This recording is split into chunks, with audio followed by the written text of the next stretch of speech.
siang hari ini. Walaupun kami masih beribadah secara online, tapi kami tahu kehadiran-Mu tetap sama. Engkau tinggal, Engkau ada di tengah-tengah persekutuan kami siang hari ini.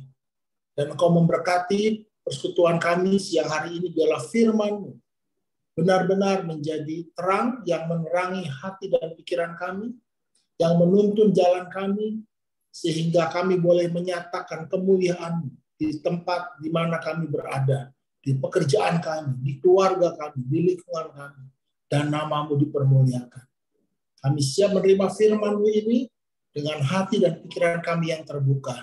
Di dalam nama Tuhan Yesus Kristus. Setiap kita yang percaya bersama-sama katakan amin.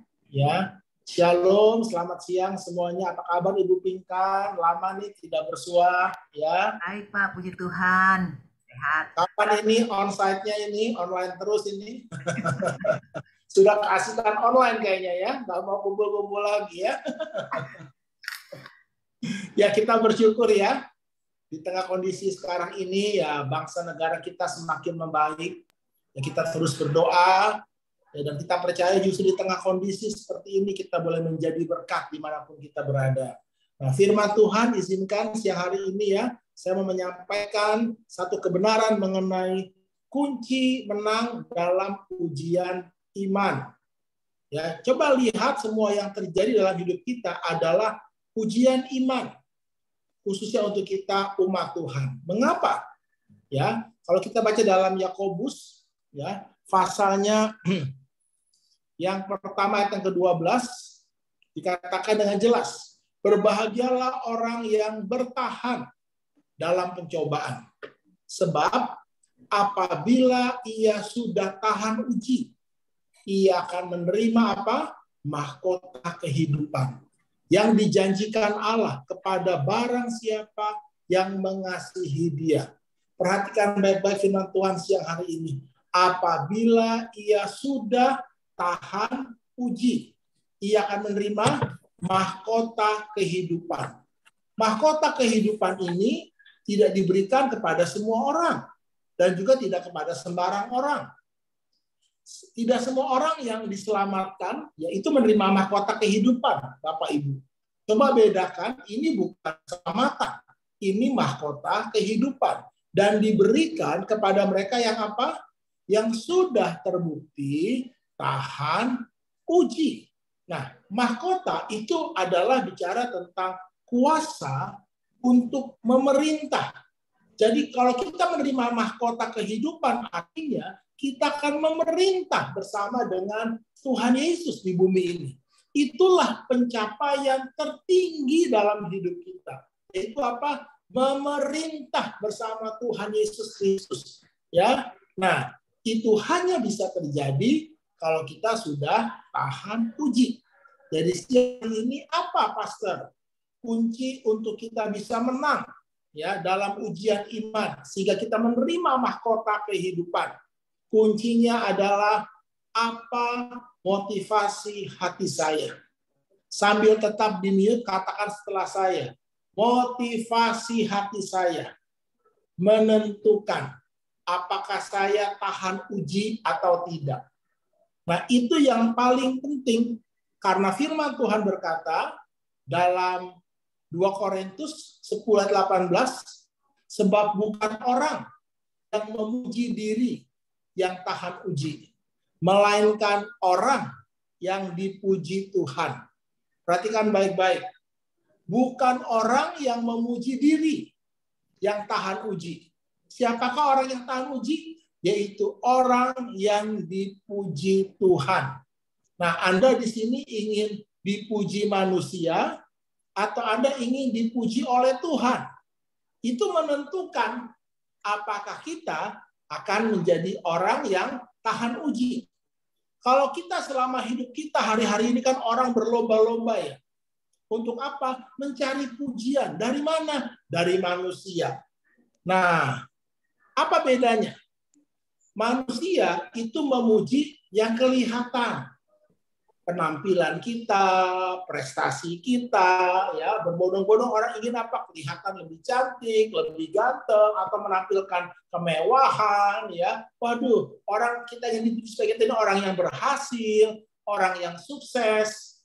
Nah, tetapi Tuhan memuji yang tidak kelihatan. Apakah itu? Motivasi hati kita. Itu yang paling penting dalam hidup kita, saudara. Nah, mengapa? Apa itu motivasi? Kita lihat dulu ya. Motivasi hati saya adalah suatu dorongan dasar yang menyebabkan seseorang melakukan suatu perbuatan untuk mencapai tujuan tertentu. Kita tidak mungkin hidup tanpa sebuah motivasi.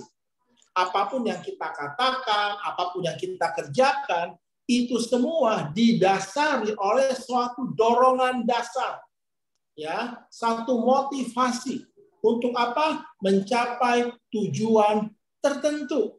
Nah, apa motivasi hati saya?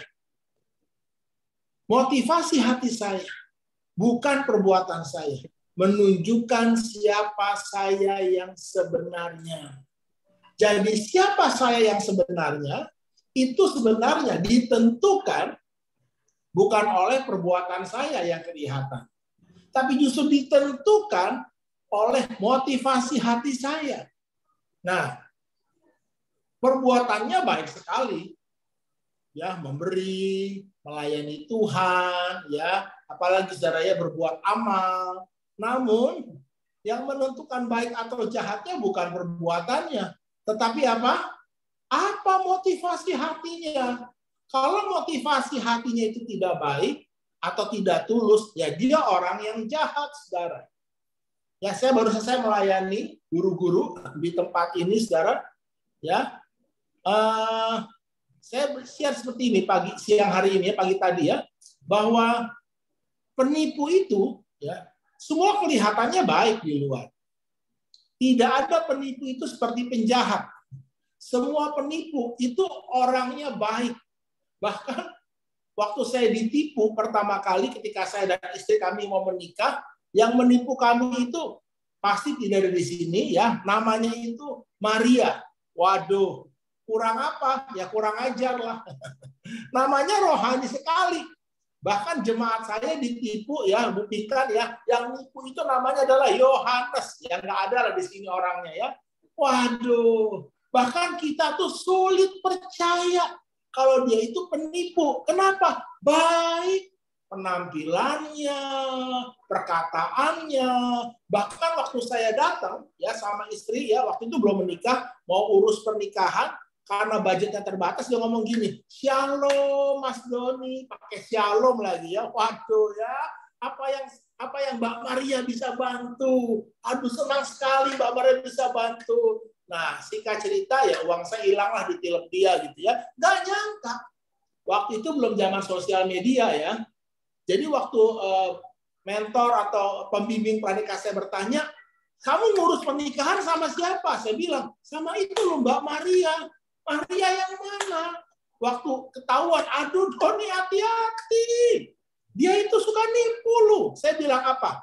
"Nggak mungkin. Orangnya baik.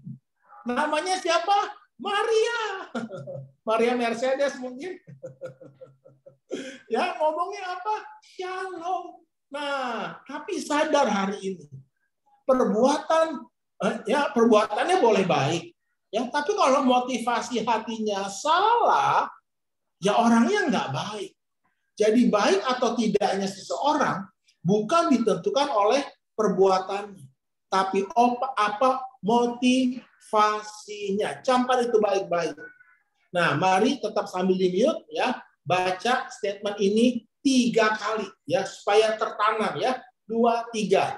Saya yang sesungguhnya bukan apa yang terlihat, namun apa yang tidak terlihat, yaitu motivasi hati saya. 2. Saya yang sesungguhnya bukan apa yang terlihat, namun apa yang tidak terlihat, yaitu motivasi hati saya. 3. Saya yang sesungguhnya bukan apa yang terlihat, namun apa yang tidak terlihat, yaitu motivasi hati saya. Nah, itulah yang harus kita sadari bersama-sama.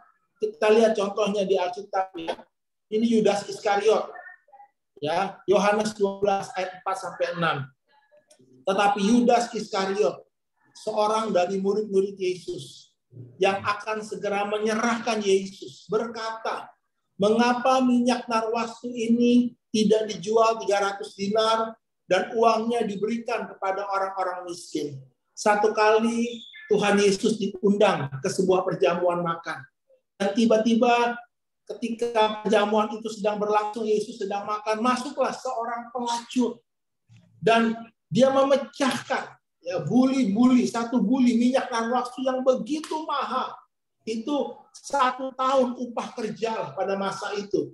Dan ketika melihat itu, banyak orang memandang sinis pada perempuan ini dan berkata, kalau Yesus itu Mesias, yaitu Tuhan, harusnya dia tahu wanita ini siapa. Dan dengan dengan penuh bijaksana, Yudas Iskariot berkata dengan suara yang keras, "Mengapa minyak narwastu ini tidak dijual 300 dinar dan uangnya diberikan pada orang-orang miskin?" Keren banget kan?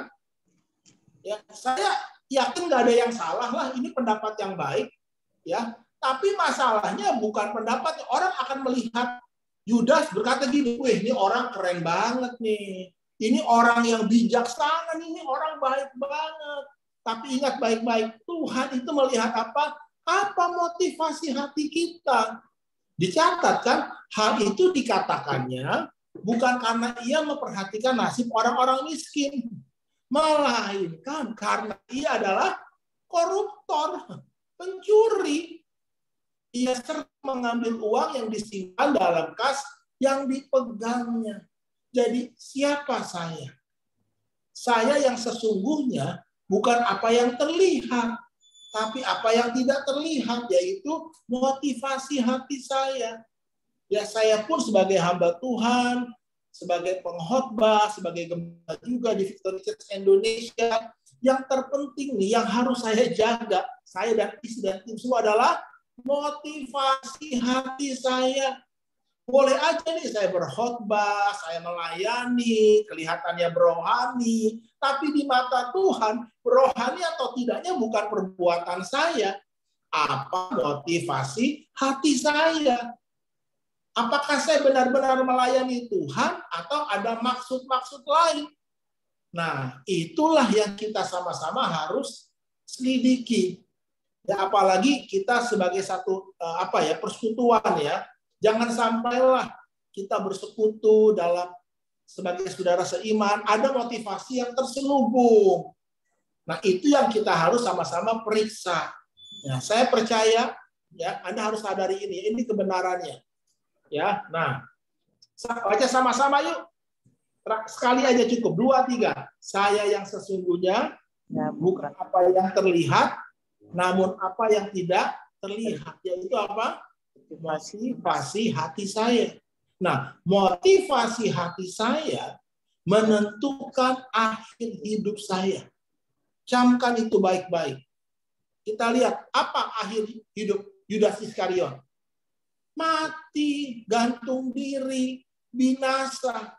Tapi apa akhir hidup pelacur yang memecahkan buli-bulinya di bawah kaki Yesus? Dia hidup. Bahkan Yesus berkata, perbuatannya ini akan diceritakan sampai selama-lamanya, tertulis dalam Alkitab firman Tuhan.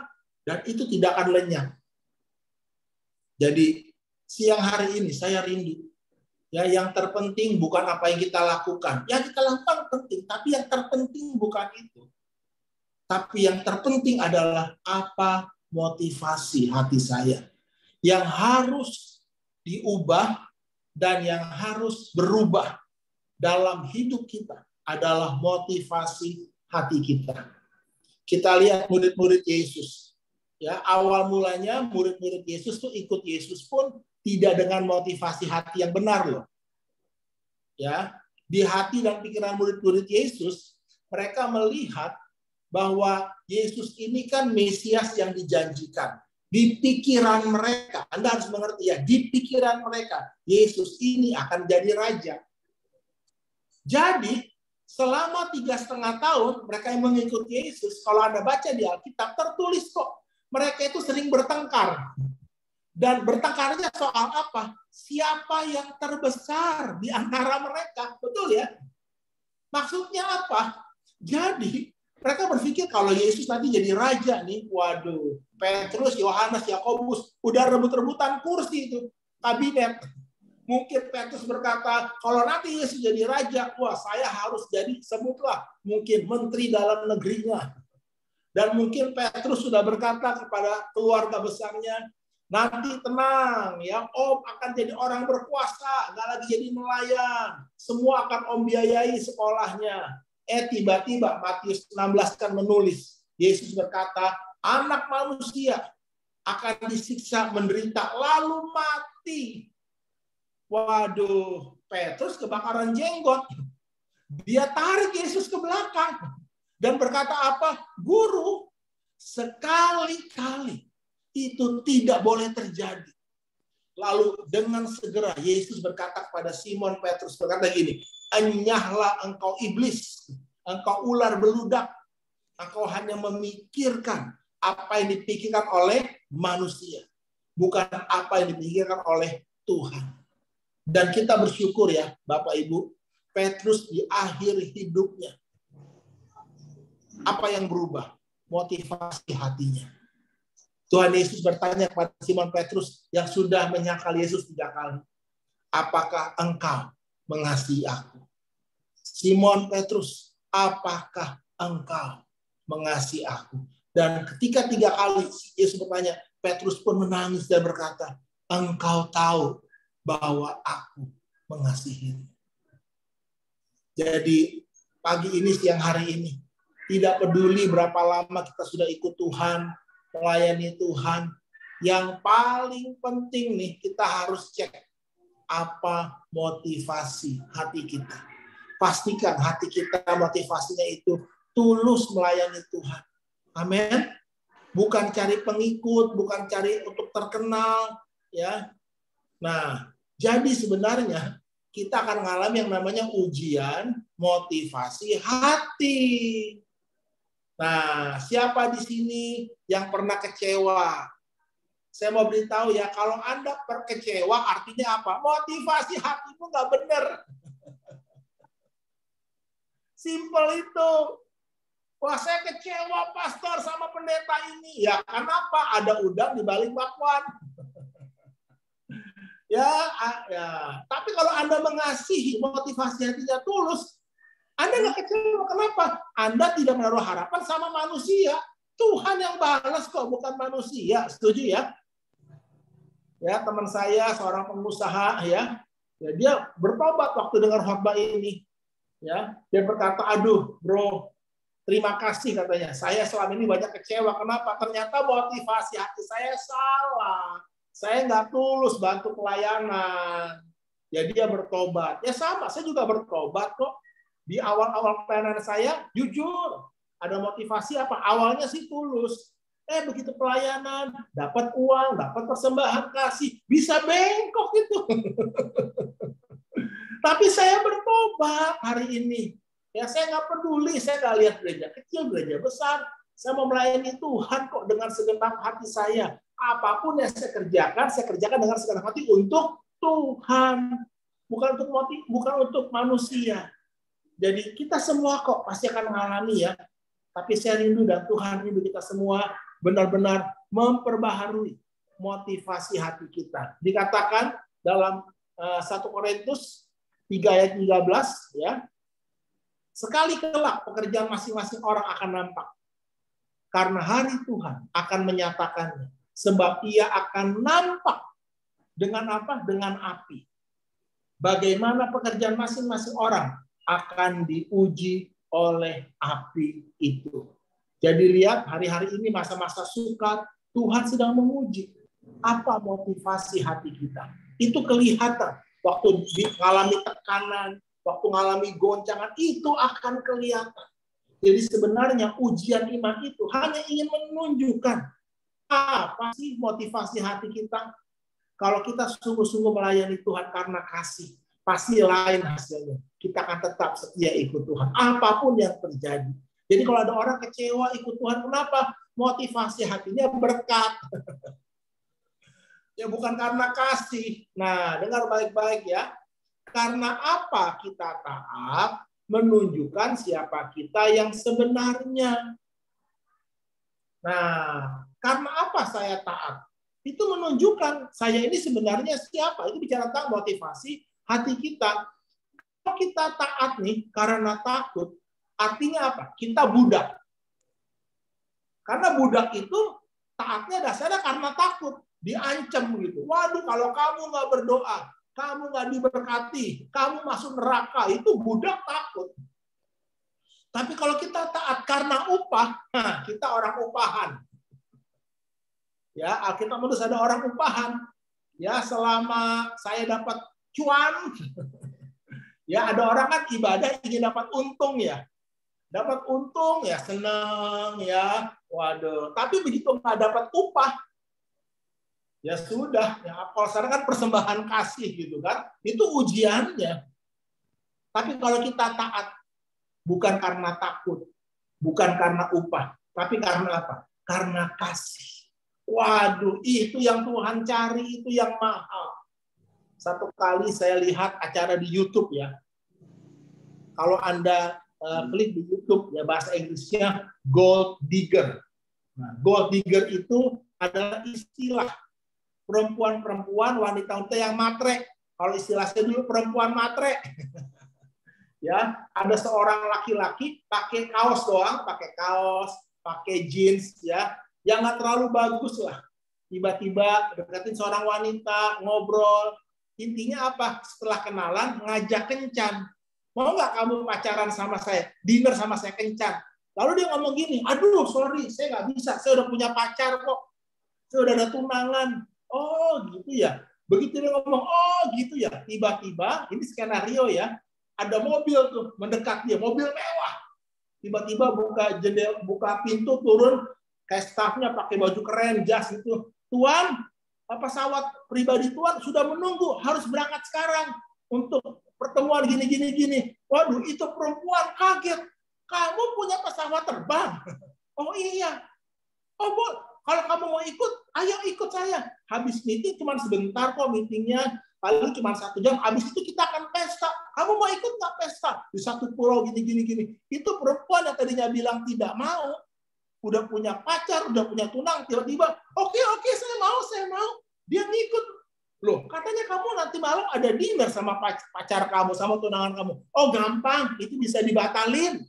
Di depan dia telepon batalin pacarnya. Sorry ya, aku nggak bisa dinner sama kamu malam ini. Dia bohong lah. Dia pria itu senyum-senyum aja, ikutlah ke mobilnya sama temennya. Cewek itu ada temennya di YouTube itu ya. Dia pergilah. Begitu sampai di lapangan terbang, ada pesawat pribadi, disambut, pokoknya keren banget lah. Lalu foto-foto di luar pesawat ya, foto-foto dulu ya, foto-foto. Nah, lalu pria ini ngomong gini, kamu tunggu sebentar ya, di tangga ini saya masuk cek sebentar. Pria ini masuk pesawat bersama ajudannya, lalu apa? Pintunya ditutup, perempuan ini ditinggal. Ditinggal di airport itu, didadahin. Ya, kasihan deh lu, katanya gitu ya. Siapa sih yang mau menikah dengan orang yang hanya mau hartanya? Sekarang gini Bapak Ibu ya, kita rindu apa sih hubungan yang murni kan?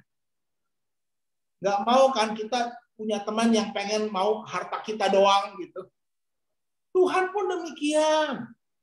Ya Tuhan tuh mencari mempelai. Kita ini kan mempelai Kristus. Kalau karena kasih hati kita ini anak, kita ini kekasih, kita ini mempelai tulus. Percayalah, gak usah pusing berkat. Kalau kita mengasihi Tuhan dengan tulus, itu yang Tuhan cari. Makanya Tuhan uji. Kamu tuh taat karena apa?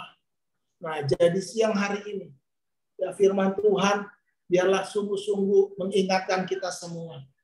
Apa motivasi hati kita mengikut Tuhan, melayani Tuhan? Apa karena takut, karena upah, atau karena kasih? Tuhan mencari kekasih yang benar-benar mengasihi dia dengan tulus dan murni. Pastikan kitalah orangnya. Amin Bapak Ibu. Mari kita berdoa bersama-sama. Bapa, biarlah Engkau mendapati hati kami adalah hati yang murni, hati yang tulus mengasihi-Mu. Karena Engkau pun mengasihi kami dengan tulus. Ketika kami masih berdosa bahkan, Engkau telah menunjukkan kasih-Mu yang sempurna. Biarlah kami menjadi komunitas orang percaya juga yang penuh dengan ketulusan.